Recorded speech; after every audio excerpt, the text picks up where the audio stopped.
Assalamualaikum warahmatullahi wabarakatuh. Salam sejahtera. Salam Malaysia Madani.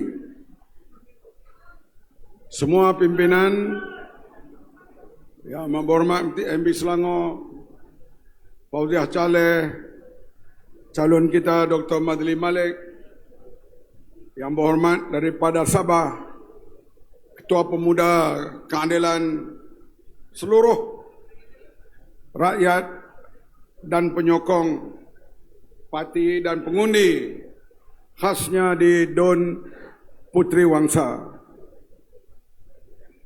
Hadirin sekalian, kalau kita lihat apa yang dibuat di Selangor, pembangunan di Selangor, parti pembangkang tak boleh bergerak.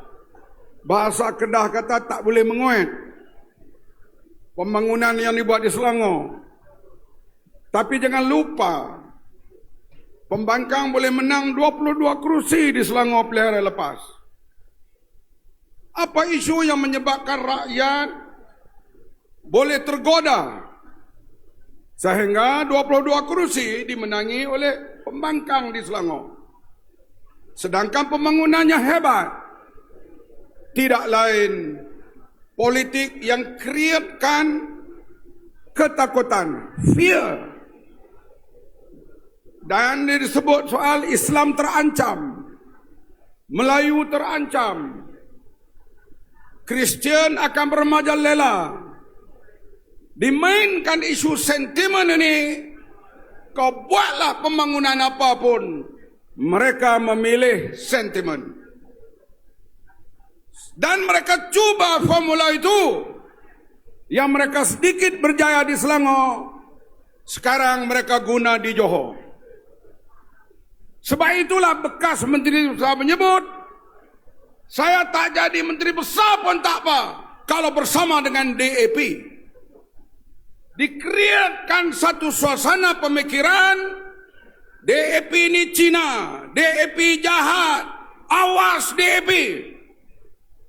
Inilah yang dikatakan politik create fear yang boleh mengubah hujah-hujah pembangunan. Tetapi kali ini mereka tidak boleh berjaya. Kerana serangan terhadap DAP, rakyat Johor bijak berfikir. Kenapa DAP Johor jahat? DAP Pahang baik. Kerana DAP Pahang menyokong UMNO jadi Menteri Besar di sana. Betul ke tidak? Kenapa DAP Perak baik? Kerana tanpa sokongan DAP, UMNO tak boleh jadi Menteri Besar di Perak. Am I right? Hai, orang Johor bijak hal ini. Begitulah juga dekat dengan Johor, Melaka. Menteri besarnya UMNO, exco-nya DAP. DAP Melaka baik. Dikreatkan fear ini, dia harap orang Melayu Johor akan bersatu menyokong BN dan tinggallah kita menjadi pembangkang. Tambahan pula PAS membuat keputusan, semua ahli PAS undi pembangkang, undi BN. Lagi dia create fear. Tapi rakyat Johor bukan rakyat sebarangan. Nak ulang taktik yang sama yang dibuat di Selangor dan pilihan lepas, kali ini tidak berjalan. Cina akan ambil alih Malaysia. Nak ambil alih macam mana? Pengundi Cina makin kurang. Sekarang orang Tionghoa kahwin lewat anak sikit. Mana Tian Chua? Tian Chua mana? Tian Chua tak kahwin lagi. Cintong umur 50 tak kahwin lagi. Ada ahli parlimen itu, Tian Chua. Ada ahli parlimen UMNO. Ahli parlimen DAP wanita tak kahwin lagi. Orang Melayu kebanyakannya anak 5-6. Kita yang tua ni kalau ada peluang pun nak kahwin lagi.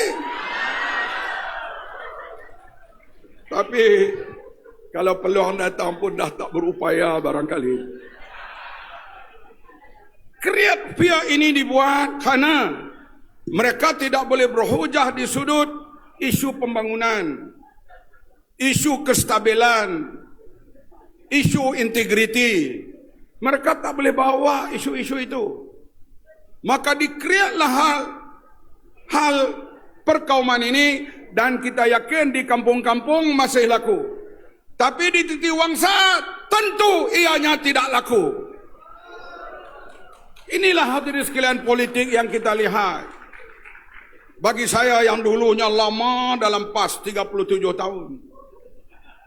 Orang-orang Melayu yang hadir pada malam ini, fatwa PAS dalam politik jangan pakai langsung. Dia berubah mengikut cuaca dan keadaan. Kami dulu zaman PAS dulu haram mengundi UMNO boleh jadi KP. Masa itu. Kemudian berbaik dengan UMNO. Sungguhnya muafakat nasional anugerah Allah. Masa baik dengan UMNO, fatwa begitu. Baik dengan DAP, memerintah sekali. Lim Guan Eng diisytiharkan seperti Umar bin Aziz. Cerai dengan DAP, datang pula dengan Bersatu. Sekarang Bersatu dia tak mau, dia kata undilah BN. Ini fatwa sekarang. Pilihan raya umum akan datang, kemungkinan fatwa lain. Kami heran bila kita memerintah dulu di bawah Pakatan Harapan, berlaku di pelihara kecil di Tanjung Piai. Calon kita Tok Imam Masjid, calon daripada Pakatan Harapan. Calon belah BN, MCA, bukan Islam. Tok Gojahdi berpantun, mari kita pergi ke Dumai. Pergi Dumai dengan kereta. Keluarlah mengundi beramai-ramai. MCA kawan kita. Sebab itu ahli-ahli PAS dah menyokong Pak. Kamu nak pangkah apa? Pangkah! Jangan ikut fatwa pemimpin kerana dia berubah setiap musim. Betul? Dia berubah. Hadirin sekalian, memang kita bentuk kerajaan perpaduan. Dalam mesyuarat, kita pun heran sekarang. Siang bersama, malam berbeza. Kalau orang berkahwin, siang berpisah, malam bersama. Kita siang bersama, malam berbeza. Kami mesyuarat kabinet hari Rabu. Perdana Menteri tengah. Kanan dia Zahid Hamidi. Kanan Zahid Hamidi Anthony Lok. Belah sini pula kanan Perdana Menteri Fadilah. Kanan Fadilah, kiri Fadilah saya. Kiri saya Mak Zan. Bincang, jaga keharmonian, jaga bahasa. Mari malam, pong, pong, pong. Macam mana berumah tangga macam ni? Boleh kekal ke tidak? Saya pun tak tahulah kalau berumah tangga macam ni. Kita kalau siang kita pergi kerja bermasalah, malam kita bersama. Tapi kita bentuk dan dah berjalan hampir 4 tahun. Angka-angka kejayaan telah disebut oleh rakan-rakan saya tadi. Dalam ekonomi, saya nak sebut sikit perangai Perdana Menteri kita ni. Naik letih kita. Saya sebut, tegur dia berkali-kali, kamu tu umur dah berapa? Kurangkan sikit kerja. Satu hari dia atur sampai 8-9 program, 10 program. Yang setiap usaha pejabat Perdana Menteri pun dia latu dia atur. Tapi Perdana Menteri ini dia jenis kerja daripada dulu. Kami dulu bersama dalam ABIM.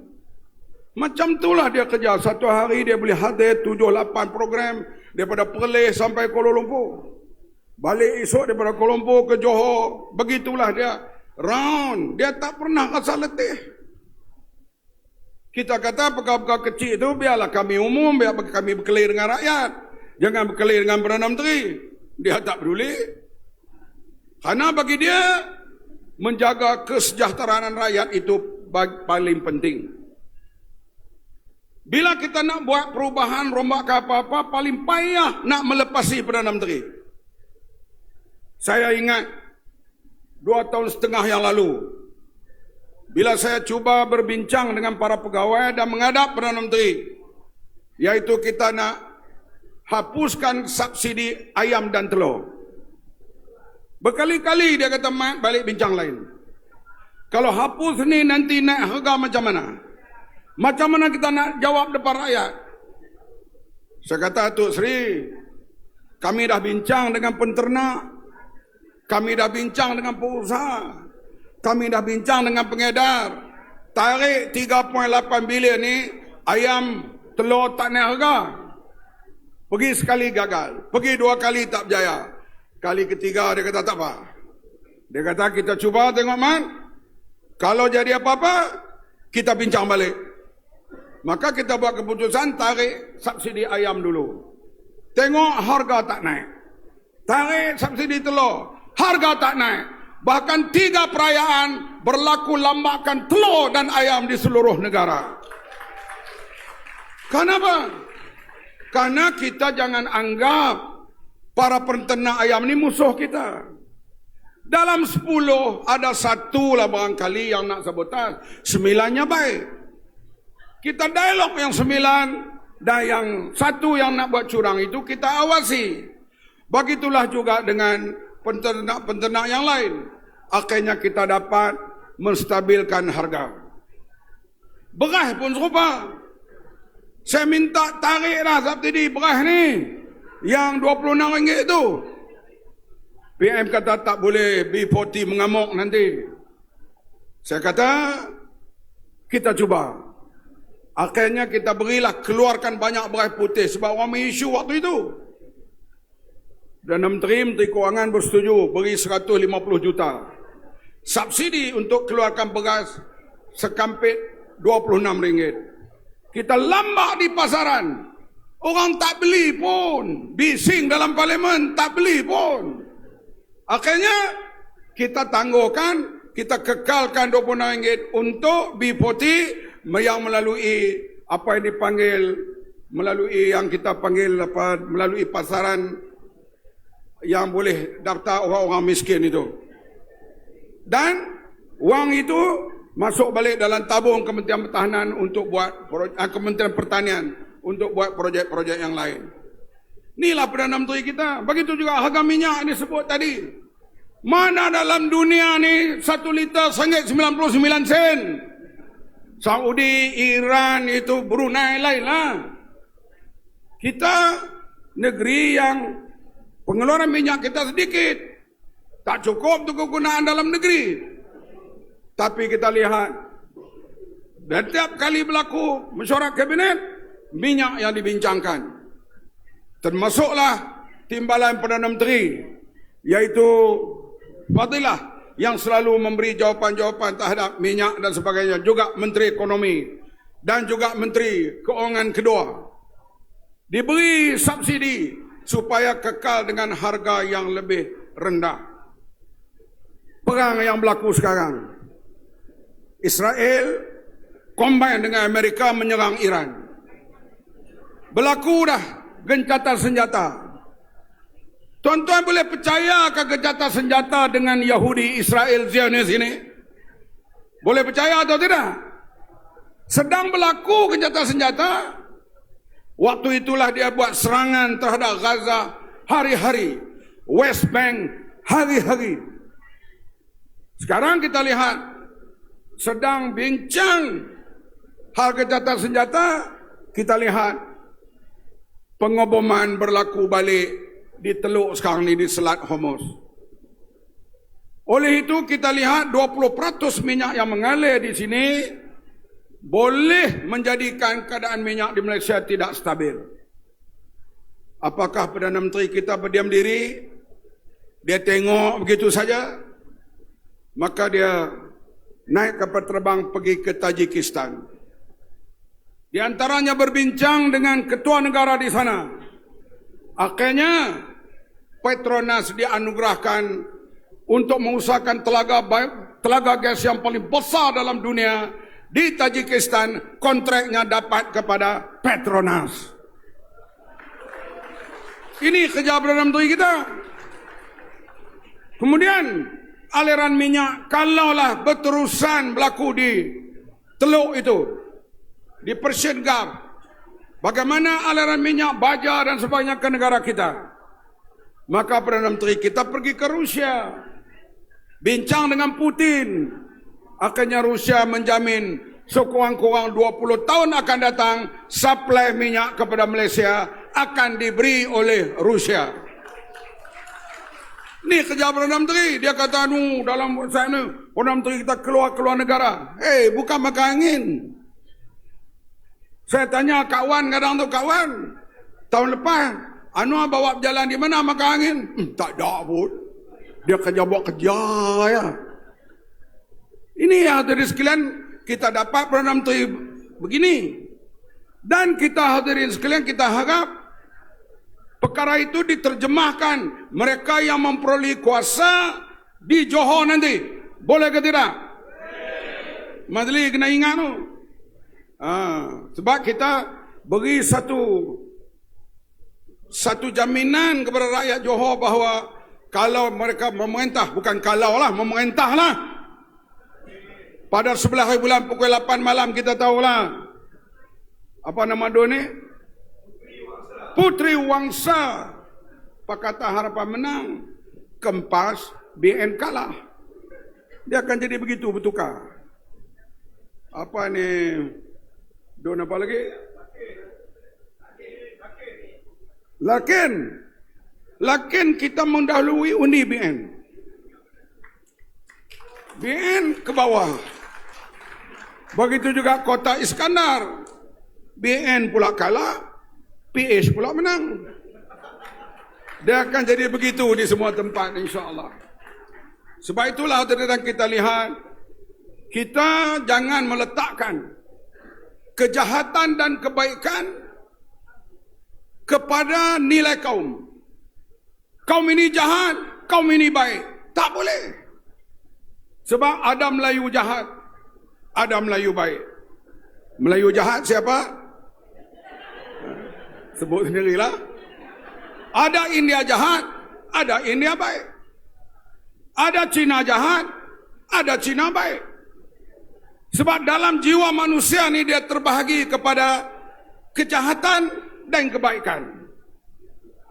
Ustaz Madli, fa'alhamaha fujuraha wa taqwaha. Fujur belah jahat, takwa belah baik. Dia ada dalam jiwa semua manusia. Fujur dan takwa. Cuba kita lihat bila berlaku pembunuhan di Palestin. Kanak-kanak dibunuh, berbelas ribu wanita dibunuh, hospital dibom, gereja dibom, masjid dibom, wartawan ditembak, doktor ditembak. Timbul simpati, demonstrasi yang paling besar di dunia ini berlaku di negara Eropah. Bukan Arab. Di Eropah. Saya boleh pakai maflar Palestin di New York dan London. Saya tak boleh pakai maflar Palestin di negara Arab. Di Malaysia ni, pejuang Palestin daripada awal hingga akhir hayat. Tuan-tuan tahu siapa? Orang bukan Islam, Van Yeuteng. Sampai menulis buku hak perjuangan Palestin. Kenapa jiwanya itu? Kebaikan mengatasi keburukan. Ini kita bahagi. DAP jahat, parti ini baik. Tak boleh. Dia tak boleh hadap pada kumpulan, dia tak boleh hadap kepada kaum, dia tak boleh hadap kepada mana-mana pihak. Dia ikut keadaan orang itu. Sebab itulah kita boleh bergabung. Sebab kita lihat dalam DAP, banyak majoriti suka kepada kebaikan. Dalam keadilan, majoriti mau pada keadilan. Dalam amanah, majoriti mau pada keadilan dan kebaikan. Boleh bergabung. Tapi kalau ada satu pihak lebih kepada keburukan, dia akan berpecah. InsyaAllah, gabungan ini akan terus berjalan dengan hebat sampailah pilihan-pilihan yang akan datang. Memang kita lihat kepimpinan Datuk Seri Anwar Ibrahim ini, dia betul-betul menjalankan konsep negara berkecuali. Kita marah bila dia berbaik dengan Donald Trump. Tapi dia juga berbaik dengan Putin. Dia juga berbaik dengan Iran. Dia juga berbaik dengan China. Dia juga berbaik dengan negara-negara Skandinavia.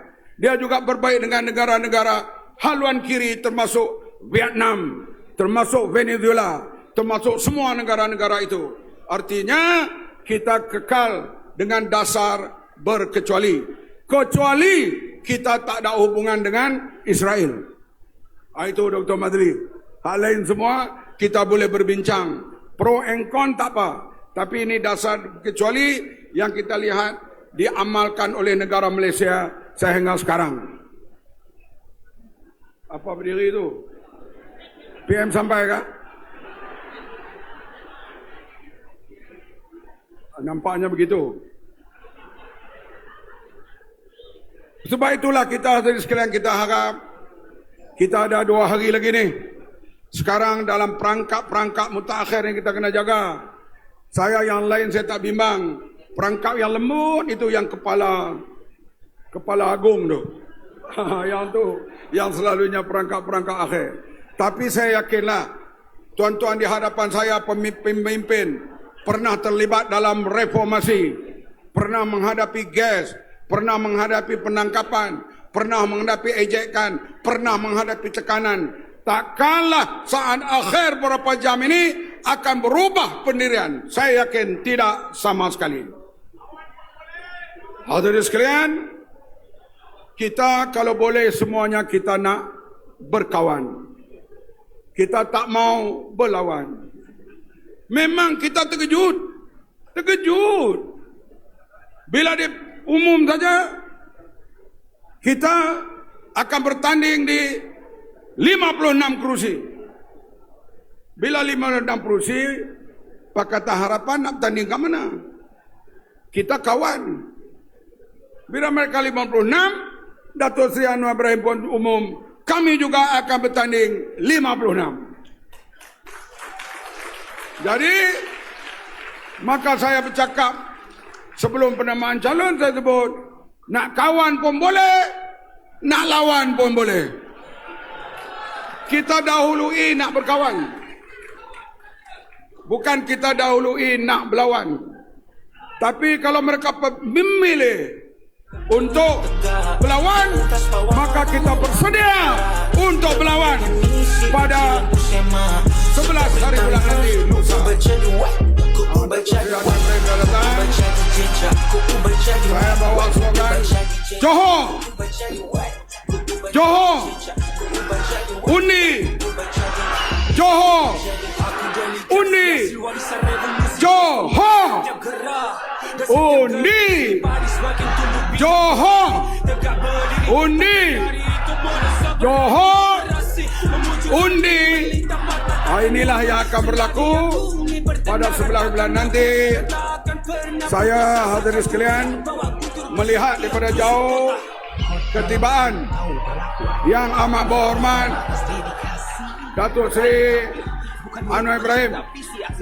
Saya terus mempersilakan Datuk Seri Anwar Ibrahim naik ke atas pentas.